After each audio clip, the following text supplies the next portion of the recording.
గత ప్రభుత్వంలో రుషికొండ ప్యాలెస్ మీద అనేక కేసులు అయితే ఉన్నాయి. అదే ఈ సిఆర్జెడ్ నిబంధనలకు విరుద్ధంగా అదే కన్స్ట్రక్షన్స్ అయితే చేస్తారని చెప్పి కేసుల నేపథ్యంలో ప్రస్తుత ప్రభుత్వం కోర్టులో కేసు ఉండగా దానిపై నోటీసులు జారీ చేసి ఈ ప్రజాభిప్రాయం సేకరణ చేసి దానిపై ఆదాయం ఏ విధంగా సమకూర్చాలని చెప్పి ఈ ఆలోచన చేస్తున్న నేపథ్యంలో మనతో పాటు దానిపై అలుపెరుగని పోరాటం చేస్తున్న జనసేన నేత పూర్తి యాదవ్ మనతో పాటు ఉన్నారు. మూర్తి యాదవ్ గారు, చెప్పండి, ప్రస్తుత ప్రభుత్వం ప్రజాభిప్రాయ సేకరణకై రెడీ అవుతుంది, ఏ విధంగా చూడొచ్చు? 2021లో ఏదైతే రుషికొండలో 9.88 ఎకరాల్లోని పునర్నిర్మాణ టూరిజం పనులు ఏవైతే చేపట్టి అక్కడ బిల్డింగ్లు కట్టాలని చెప్పి కేంద్ర పర్యావరణ అటవీ వాతావరణ మార్పుల శాఖ దగ్గర నుంచి అప్పుడు జగన్మోహన్ రెడ్డి ప్రభుత్వం ఏదైతే పర్మిషన్స్ తీసుకొచ్చుకున్నారో ఆ పర్మిషన్స్ విరుద్ధంగా అక్కడ నిర్మాణ పనులు జరిగాయని చెప్పి అప్పుడు రాష్ట్ర ప్రభుత్వ మీద హైకోర్టు న్యాయస్థానంలోని మేము కోర్టులో కేసులు వేయడం జరిగింది. నాతో పాటు తూర్పు నియోజకవర్గ తెలుగుదేశం పార్టీ ఎమ్మెల్యే వెలపూడి రామకృష్ణబాబు గారు, అలాగే ఉపసభాపతి ఇవాళ రఘురామకృష్ణరాజు గారు పెద్దలు అందరం కూడా రుషికొండ భవనాలు సిఆర్జెడ్ ఉల్లంఘనలు పాల్పడ్డారు, రుషికొండని అక్రమంగా తొలిచేశారు. వాళ్ళు తెచ్చుకుంది 9.88 ఎకరాల పర్మిషన్ అయితే 22 ఎకరాల మేరకు వాళ్ళు మొత్తం పనులు చేపట్టారని చెప్పి సాక్షాత్తు హైకోర్టులో మేము పూర్తి స్థాయి ఆధారాలతో మేము నివేదించడం జరిగింది. ఇవన్నీ ఉంటుండగా హైకోర్టు సుప్రీంకోర్టు ఆదేశాలను కూడా వీళ్ళు అప్పుడు గవర్నమెంట్ తిలోదకాలకు ఇచ్చి ఆ నిర్మాణాలు ఏవైతే చేపట్టారో దాని మీద ఎక్స్పర్ట్ కమిటీస్ వేశారు. ఎక్స్పర్ట్ కమిటీస్ కూడా వాళ్ళు నిజ నిర్ధారణ చేశారు. వాళ్ళు ఆ యొక్క నిబంధనలు ఉల్లంఘనలకు పాల్పడ్డారనే విషయం తేటతెల్లమైంది. అటువంటి తరుణంలో ఇప్పుడు రాష్ట్ర ప్రభుత్వం ఏపీ టూరిజం అధికారులు పబ్లిక్ నోటీస్ ప్రజాభిప్రాయ సేకరణ పేరుతోని ఆ పెట్టుబడిదారులను ఇవాళ ఆహ్వానించేటువంటి కార్యక్రమం చేస్తున్నారు. కోర్టు తీర్పు లోబడి నిర్ణయాలు తీసుకోవాలి, కానీ ఇటువంటి నిర్ణయాలు పబ్లిక్ నోటీసులు అవి ఇస్తే కోర్టు ధిక్కరణ కింద వస్తుందని చెప్పి నిన్న నేను ఏపీ టూరిజం అథారిటీ సిఇఓ గారికి, AP tourism development corporation MD గారికి కూడా నేను లేఖ ఇవ్వటం జరిగింది. స్వయంగా ఆఫీస్కి వెళ్ళి ఏదైతే కేరళలో మారేడు భవనాలు ఏదైతే అక్కడ ఉల్లంఘనలు పాల్పడి అవి డెమాలిష్ చేశారు, బాంబేలో ఆదర్శ్ బిల్డింగ్స్ ఏవైతే ఎంఓఎఫ్ నిబంధనల విరుద్ధంగా అక్కడ నిర్మాణాలని తొలగించారో, ఏదైతే నోయిడా ట్విన్ టవర్స్లో ఏదైతే జరిగిందో, నిన్న కాక మొన్న విజయసాయిరెడ్డి కుమార్తె నేహారెడ్డి అవియాన్ రియల్టర్స్ ఎల్ఎల్పి భీమిలి సిఆర్జెడ్లో ఉన్నటువంటి ప్రాంతంలో నిబంధనల విరుద్ధంగా అక్రమంగా కాంక్రీట్ నిర్మాణాలు ఏవైతే చేపడితే హైకోర్టు వారు తీవ్రంగా స్పందించి అక్కడ నిర్మాణాలు తొలగించాలని చెప్పి, ఆ నిర్మాణాలు తొలగింపుగా ఖర్చు సంస్థ భరించాలని చెప్పి 48 లక్షల రూపాయలు భరించాలని చెప్పి హైకోర్టు వాళ్ళు తీర్పు ఇవ్వడం జరిగింది. వాళ్ళపైన క్రిమినల్ కేసు కట్టాలని చెప్పన్నారు. క్రిమినల్ కేసు కూడా ప్రభుత్వం నమోదు చేయడం జరిగింది.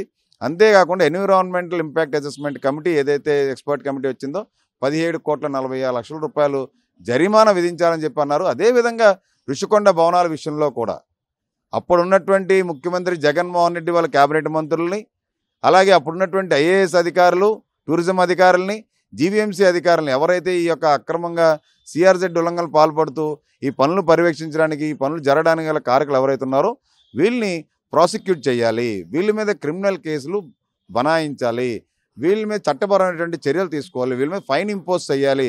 మళ్ళీ ఇటువంటి పునరావృతం కాకుండా ప్రజాధనాన్ని లూటీ చేసి 450 కోట్ల రూపాయలతో ప్యాలెస్ కట్టుకున్న జగన్మోహన్ రెడ్డి క్యాబినెట్కి అప్పుడున్నటువంటి అధికారులు ఎవరైతే సహకరించారో వాళ్ళే ఇప్పుడు ఆ అధికారులే ఇప్పుడు మళ్ళీ ప్రభుత్వంలో కొంతమంది పెద్దలను తప్పుద్రోవ పట్టించి కోర్టు తీర్పు వెలువడక ముందరే ఇటువంటి నిర్ణయాలు తీసుకుంటే వాళ్ళని కాపాడేటువంటి ప్రయత్నం చేసుకుంటున్నారు, వాళ్ళని కాపాడేటువంటి ప్రయత్నం చేసుకుంటారని చెప్పి భావన నాకు ఉంది.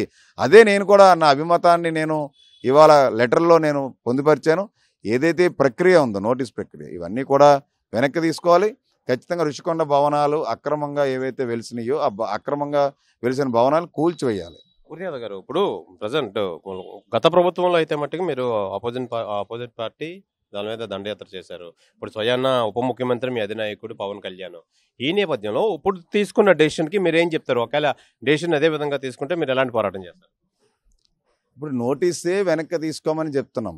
నోటీసు గనక వెనక్కి తీసుకొని మీరు గనక కోర్టు తీర్పు లోబడి గనక చర్యలు చేపట్టకపోతే కోర్టు ధిక్కరణ కింద వస్తుందని చెప్పి కోర్టుకు కూడా తెలియజేస్తానని చెప్పి స్వయంగా నేను లెటర్లోనే రాసి ఇచ్చాను. ఇక్కడ ప్రభుత్వం ఏది, పార్టీలు ఏంటి అన్నది కాదు, చట్టం ఏం చెప్తుంది, చట్టపరంగా ఏవైతే నిర్ణయాలు ఏవైతే ఉన్నాయో చట్టపరంగా నిర్ణయాలు తీసుకోవాలి.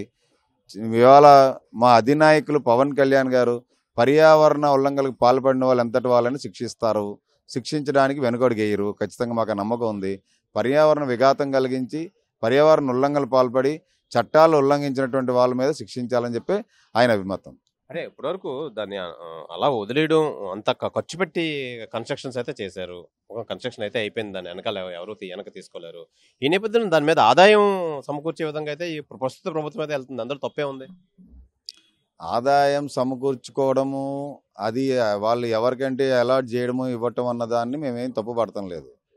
కోర్టులో కేసులు పెండింగ్ ఉన్నాయి, హైకోర్టు సుప్రీంకోర్టు తీర్పులు ఉన్నాయి దానికి సంబంధించి, ఋషికొండ భవనాలకు సంబంధించి. వాటికి లోబడి నిర్ణయాలు తీసుకుంటే ఇబ్బంది ఏమీ లేదు.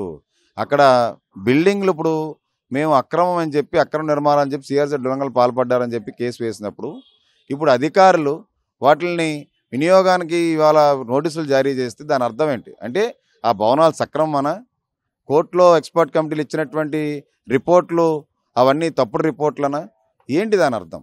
ఖచ్చితంగా కోర్టు తీర్పుకి, ఎక్స్పర్ట్ కమిటీలు ఇచ్చినటువంటి రిపోర్ట్కి, అప్పుడు ప్రభుత్వం చేసినటువంటి తప్పిదాలు అధికారులు దానికి ఎవరైతే ఉన్నారో వాళ్ళు బాధ్యులు చేయాలి. వాళ్ళందరినీ రెస్పాన్సిబుల్ పర్సన్స్ని బాధ్యులు చేసి వాళ్ళ మీద క్రిమినల్ చర్యలు, చట్టపరమైన చర్యలు తీసుకుంటే ఇటువంటి మళ్ళీ పునరావృతం కావు. ఎస్, ఖచ్చితంగా అప్పుడు డెసిషన్ తీసుకోవాలి. మేము డెసిషన్ అన్నది ప్రభుత్వాన్ని డెసిషన్ తీసుకోమంటున్నాం. బట్ ఏదైతే పర్యావరణ ఉల్లంఘనలు పాల్పడి సిఆర్జెడ్ 1లోని బిల్డింగ్లు కట్టేశారు, కొండను తోల్చేశారు. అసలు 22 ఎకరాలు ఋషికొండ అన్నది ఒక 400 ఏళ్ల చరిత్ర కలిగినటువంటి ఋషులు తపస్సు చేసినటువంటి కొండ. అటువంటి ఋషికొండ ప్రదేశాన్ని విధ్వంసం చేసి మొత్తం అంతా జగన్మోహన్ రెడ్డి ప్యాలెస్ కట్టుకోవడానికి ప్రయత్నం చేసి అధికారుల్ని తొత్తులుగా వాడుకొని అన్ని చేసిన తర్వాత ఇవాళ వాళ్ళ మీద ఎటువంటి చర్యలు తీసుకోకుండా వినియోగం కోసం మనం ఇవాళ ఏదో మళ్ళీ దాన్ని మెయింటైన్ చేసేస్తామనంటే అది కాదు కదా. కోర్టులు తీర్పులు ఉన్నాయి, కోర్టులో కేసులు పెండింగ్ ఉన్నాయి. కోర్టు తీర్పులు లోబడి నిర్ణయాలు ఉండాలి. సుప్రీంకోర్టు వారు, హైకోర్టు వారు గతంలో పలు ఏవైతే కేసులు జడ్జిమెంట్స్ ఉన్నాయో వాటిలన్నింటినీ కూడా లోబడి ఇక్కడ నిర్ణయం తీసుకోవాలని మేము కోరుతున్నాం. ఇది ప్రధానంగా గత ప్రభుత్వం హయాంలో సిఆర్జెడ్కి ఉల్లంఘించి ఆ భవనాలను అయితే కట్టడం అయితే జరిగింది. దాని మీద చేసిన వాటి మీద యాక్షన్ తీసుకొని దాని మీద మళ్ళీ పునరావృతం అవ్వకుండా చేసుకుని అప్పుడు దీనిపై ప్రభుత్వం ఏమైనా డెసిషన్ తీసుకోవాలి, దాని మీద ప్రజాభిప్రాయ సేకరణ చేయాలి, దాని మీద ఆదాయ వనరులు సమకూర్చే విధంగా వెళ్ళాలని చెప్పి జనసేన నేత మూర్తి యాదవ్ అయితే తెలియజేస్తున్నారు. కెమెరామెన్ కృష్ణతో శివరామకృష్ణ టీవీ, విశాఖపట్నం నుంచి. తెలుగులో న్యూస్ కి ఫాస్టెస్ట్ యాప్ ఇప్పుడు టోటల్లీ న్యూ అవతార్లో జస్ట్ 5 seconds లో కంప్లీట్ న్యూస్. సోషల్ మీడియాలో ట్రెండ్స్ కి one stop solution. Live TV app voice search option తో ఇప్పుడే డౌన్లోడ్ చేయండి లేదా అప్డేట్ అయిపోండి. యాప్ లింక్ డిస్క్రిప్షన్ లో ఉంది.